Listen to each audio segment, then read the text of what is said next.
नमस्कार। मिर्ज़ापुर, मिर्ज़ापुर, मिर्ज़ापुर।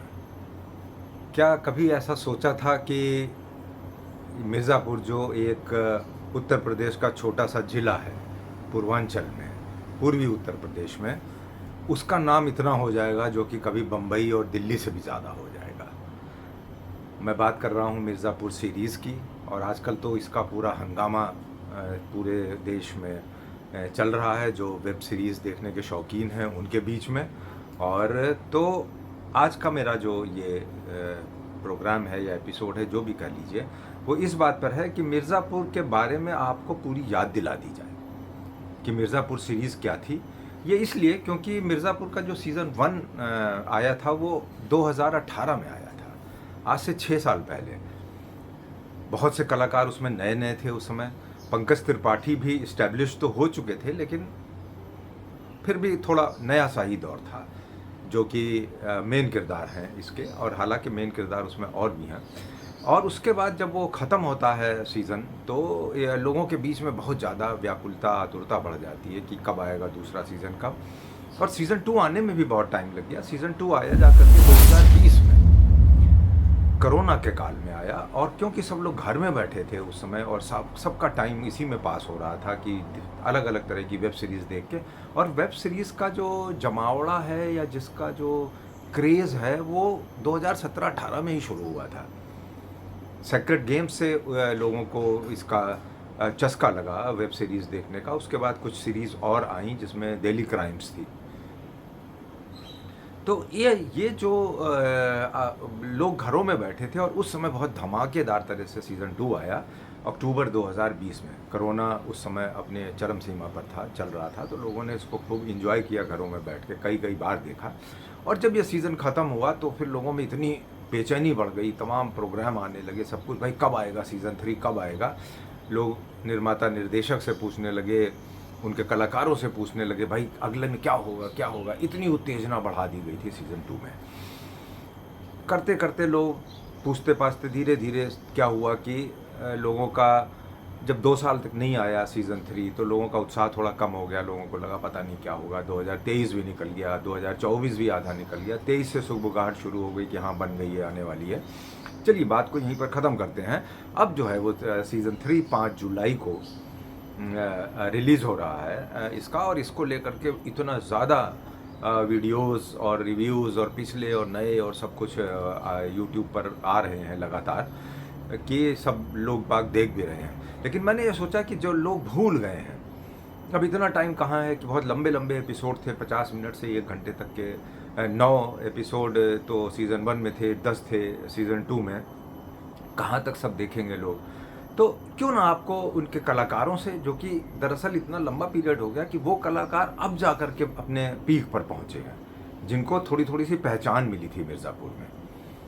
और तो उनसे परिचय करा दिया जाए और आपको पूरा रिव्यू बता दिया जाए कि कहानी क्या थी। तो मैं शुरू करता हूँ मिर्ज़ापुर के बारे में। बहुत से दर्शक हमारे ये कहानी देख चुके होंगे, लेकिन आप देखिए कि आपको ऐसा लगेगा कि आप पूरी दोनों सीज़न जो है वो 5-7 मिनट में, मैं कोशिश करता हूँ कि आप पूरे देख लें। कहानी मिर्ज़ापुर बेस को लेकर के हुई है। हालांकि इस जो वेब सीरीज़ है, इसकी शूटिंग मिर्ज़ापुर में बहुत कम हुई है, ना के बराबर वो दूसरी जगहों पर हुई है। गोरखपुर, बनारस, थोड़ी सी कुछ लखनऊ में भी हुई है। आसपास के ज़िलों में, रायबरेली, ऐसी जगहों पर इसकी शूटिंग अलग अलग तरह से की गई है। कहानी यही है। कालीन भैया आप लोग सब जानते ही हैं, मैं बार बार ये नहीं बताऊंगा कि जानते हैं कि नहीं जानते हैं। जो उनके इर्द गिर्द घूमती है, मिर्ज़ापुर के बादशाह हैं, वो बेताज बादशाह हैं, माफिया हैं, ड्रग स्मगलिंग और आर्म्स स्मगलिंग के। और उनकी पूरी गुंडई चलती है मिर्ज़ापुर में।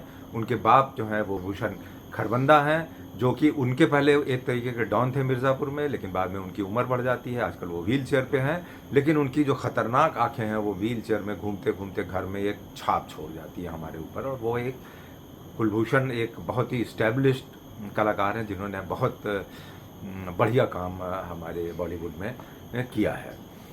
और तो ये 3 पीढ़ी हैं, वो हैं और उनका बेटा कालीन भैया का मुन्ना। क्योंकि बाप और दादा दोनों ही एक तरीके के माफिया थे, तो जाहिर सी बात है कि वो और बढ़ चढ़ के माफिया होता है और पूरी गुंडागर्दी करता रहता है मिर्ज़ापुर में। लोगों को मारना पीटना धमकाना, स्कूल में कॉलेज में जहाँ कहीं भी कुछ होता है। इत्तेफाक से एक दिन वो किसी शादी में गया होता है, वो डेलिबरेट है शायद या जैसा भी है, वहाँ से लोग नाच वाच रहे हैं, वो अपनी रिवॉल्वर निकाल लेता है और वो दूल्हे को गोली मार देता है। यहाँ से कहानी जोर पकड़ती है। ये पहले एपिसोड का अंत यहाँ पर होता है। आपको जाहिर सी बात है बिल्कुल क्यूरियोसिटी होती है कि अगले में क्या होगा। उसके बाद फिर वो जो लड़के का दूल्हा है वो पहुँच जाता है कि भाई उसके बेटे का मर्डर हुआ है, तो वो एक वकील साहब के पास पहुँच जाता है। परिचय आपको मैं बताता ही जा रहा हूँ। कुलभूषण कंदा, पंकज त्रिपाठी एज ए कालीन भैया एंड अखंदानंद त्रिपाठी, ये त्रिपाठी परिवार है पूरा। अब मुन्ना भैया का जो है बहुत खास रोल है दिव्येंदु शर्मा। दिव्येंदु शर्मा ये जानी पहचानी हस्ती उस समय भी थे, और मिर्ज़ापुर के बाद तो ऐसा लगता है कि अब जो सीज़न 3 आ रहा है उसमें मुन्ना भैया हैं नहीं दिव्येंदु शर्मा। जो कुछ भी स्क्रिप्टिंग की गई थी, क्योंकि ये सीज़न 2 के आखिरी एपिसोड में इनके खून कत्ल के साथ सीज़न 2 ख़त्म होता है, और लोगों में बहुत क्यूरियोसिटी होती है कि अब ये क्या होगा, इनके बिना कैसे चलेगा। अब स्क्रिप्ट राइटर डायरेक्टर और आपस में जो भी तालमेल बैठा होगी, इनको तो मारना ही था। काफ़ी लोग सीज़न 1 के सीज़न 2 में नहीं है, सीज़न 2 के बहुत से लोग आ जाते हैं। तो मुन्ना भैया का बेहतरीन और ज़बरदस्त रोल गाली गलौज करने में, मतलब ऐसा लगता है कि वो पैदा ही हुए थे गाली देते हुए। तो बहुत बढ़िया एक्टिंग उन्होंने करी है, लाजवाब। खैर वो गोली मार देते हैं, फिर एंट्री होती है वकील साहब के पास। वो हैं राजेश तेलांग, जो एडवोकेट बने हैं, बहुत ईमानदार एडवोकेट हैं, और वो इस मुकदमे को सुनते ही ले लेते हैं। और उनको ऐसी चीज़ों में वो चाहते हैं कि समाज में जहाँ कहीं भी गलती हो रही है उसको फाइट आउट किया जाए। वो मुकदमा ले लेते हैं, और जब पता लगता है कि मुकदमा उन्होंने ले लिया है, इनका नाम है रमाकांत पंडित। इनके 2 बेटे हैं, गुड्डू पंडित जो कि फजल साहब बने हैं, अली फजल, और दूसरे बेटे हैं विक्रांत मैसी, वो हैं बबलू पंडित। इनकी एक बेटी भी है जिसका नाम है डिम्पी।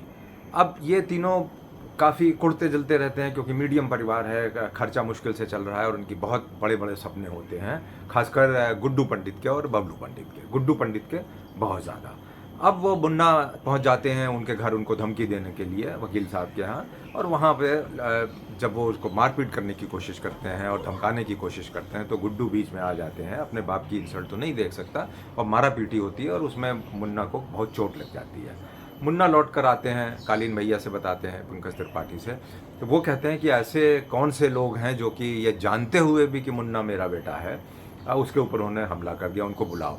वो उनको बुलाते हैं। अच्छा, वो लोग बहुत ज़्यादा महत्वाकांक्षी तो थे ही दोनों भाई, वो उन दोनों को अपने गैंग में शामिल कर लेते हैं। बस यहाँ से कहानी आगे बढ़ती है। हर एक एपिसोड की कहानी बताने की ज़रूरत नहीं है, और ये सब कालीन भैया के साथ गुंडागर्दी करते रहते हैं पूरे शहर भर में, और इनका पूरा वर्चस्व छा जाता है। ड्रग स्मगलिंग, बंदूक स्मगलिंग, इसमें बहुत से इनपुट्स आते हैं, बहुत से लोग शामिल हो जाते हैं। और इसी बीच में क्योंकि उत्तर प्रदेश सरकार से एक खास एसपी वहाँ की ड्रग स्मगलिंग और माफियागिरी को रोकने के लिए भेजे जाते हैं, जो कि हमारे जाने माने जो हैं वो अमित सियाल हैं। उनको आप सब लोग पहचानते ही हैं। वो भी एक ईमानदार अफसर बने हैं, और वो कोशिश पूरी यही करते हैं कि किसी तरह से यहाँ का ये गुंडा राज ख़त्म किया जाए। इस तरह से सीज़न 1 चलता जाता है।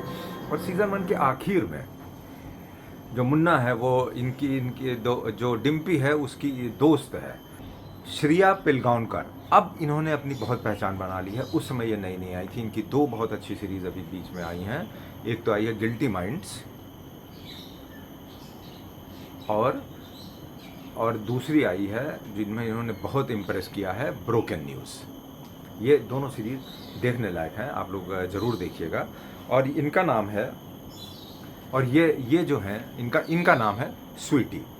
स्वीटी के ऊपर मुन्ना बहुत आशिक रहते हैं और सर रहते हैं, लेकिन स्वीटी जो है वो बीच में गुड्डू से शादी कर लेती है, तो मुन्ना को बड़ी खलबली परेशानी होती रहती है। खैर बहरहाल आखिरी एपिसोड में सीज़न 1 के एक माहौल ऐसा क्रिएट होता है कि गुड्डू के सामने, और जो उसकी बहन है डिम्पी और उसकी फ्रेंड है गोलू, उसका नाम है, इनके सामने वो बबलू का और इसकी जो है वो स्वीटी का मर्डर कर देते हैं, और ये कहते हुए कि तुम लोग आँख खोलो तब मैं इनको गोली मारूं। यहाँ पर सीज़न ख़त्म होता है, लोगों में खलबली मच जाती है कब अगला सीज़न आएगा। अगला सीज़न भी ऐसे ही चलता रहता है और उसमें भी हमारे नए कई कलाकारों की जो कि जाने पहचाने हैं, विजय वर्मा डबल रोल में आए हैं, बनते हैं, वो भी ड्रग स्मगलिंग से के घेरे से ही उनका किरदार पूरा पिरोया गया है इसमें।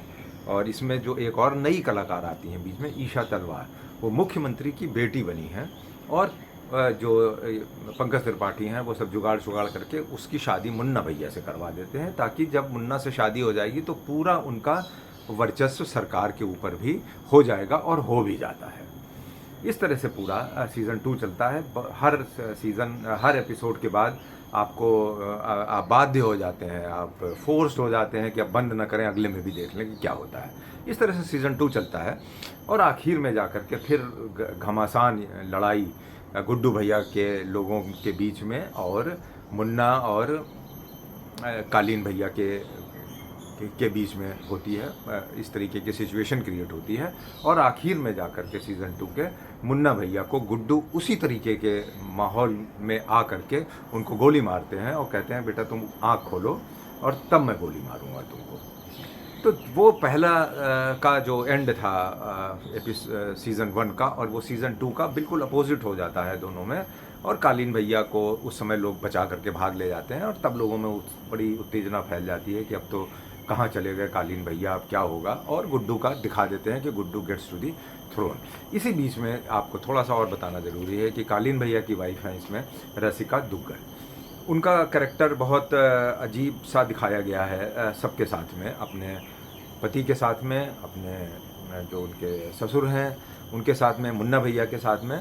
और वो अजीब, उनका मतलब बड़ा इंटरेस्टिंग सा रोल उनका लिखा गया है। मैं बताऊंगा नहीं, जब आप लोग देखेंगे, देख तो चुके ही हैं आप लोग, अब आगे चल के देखते हैं कि ये सब में अब गुड्डू भैया थ्रोन पे बैठ चुके हैं, इनको बेटा हो चुका है रसिका दुग्गल को, जो कि गद्दी पर का वारिस माना जा रहा है। वो गुड्डू से कमिटमेंट ले लेती हैं कि जब ये बड़ा होगा तो तुम मिर्ज़ापुर की गद्दी छोड़ दोगे।